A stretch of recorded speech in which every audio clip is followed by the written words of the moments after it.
Hey gents, I set out not to just tell you about the best menswear on the internet, but there's a whole other side of my life, which is to cover and look at the industry as a whole for retail and fashion from a business standpoint. Sometimes I just like to take a step higher and go from product focus to industry trends and news and jargon, and then kind of translate it for those of you that are curious, because I think there is an appetite out there for this. If you're new to the channel, make sure you're subscribed to learn about the best menswear on the internet, where I dive into the coolest new brands that are worth our time and money on the internet. Give a thumbs up for competition, and let me know if you like this series down in the comments. It is well documented that we are in an extremely volatile time for the retail industry right now, which means big change and big pain.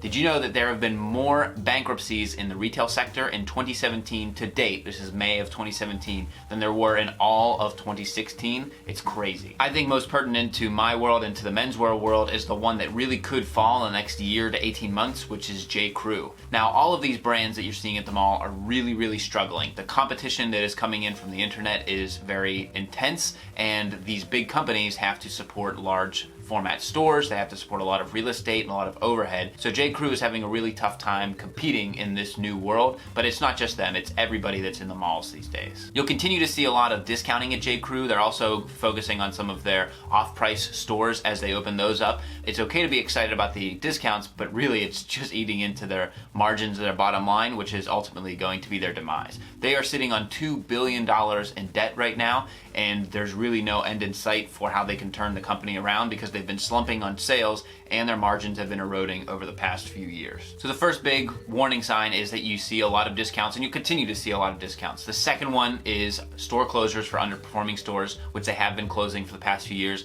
and then layoffs, which they just laid off 150 people at their corporate headquarters, not just the people that are out in retail, but then they're also eliminating positions that were previously open. So they're trying to make these drastic cuts, but we don't know if it's too late. The next step after that is the bankruptcy, the restructuring, and that's why I don't think J.Crew will go away necessarily. I think the brand is very venerable and it's got a lot of equity built into the people who previously shopped at J.Crew. But J.Crew as we know it today, which is the store you can go to almost any higher end mall, find it, and then get a good deal on, you get your discount on the clothes because there's a sale because of previous season. I think that's what we're going to see an end to. Really what it comes down to is the management of the board and the company, and two of the big departures as part of this restructuring or these changes has been the head of overall design for the past 20 years has left, and then also the head of menswear has left as well. And that's really not a good sign for a company that's driven on the design and the menswear side of the business. The CEO of J.Crew right now is the famous Mickey Drexler. He really made his name by bringing the Gap into being a very large, very successful brand in the 90s, but between him and the rest of the management board, it's kind of a bloated, aged, seasoned board, and they don't know how to compete with these smaller companies that are coming up from the internet. And the competition is intense. It's not just new brands that are coming up with pretty good product, it's companies that have slightly higher prices, slightly higher margins, and better technology that we are willing to spend on. It's really tough for them to compete with made-to-measure companies where you can get for nearly the same price as a J.Crew shirt, you can get a custom-made shirt, but also just companies like Grand Frank or Batch, where they're serving these really small niches of very loyal audiences, whereas J.Crew is just more the place that people knew to go because it was nearby. But somebody who has, like Grand Frank, they have very similar product. I think it'd be indistinguishable if you were to blindfold me, have me touch, feel, and fit, but it's a much more dedicated audience, and they have better margins because they don't need to support the high level of costs which J.Crew has had to continue to support as a legacy brand. I'd say that's around half of the problem. We're not even talking about the big A in the room. The bottom line is that there's more clothing and fashion brands than ever before, and the barrier to entry is much lower.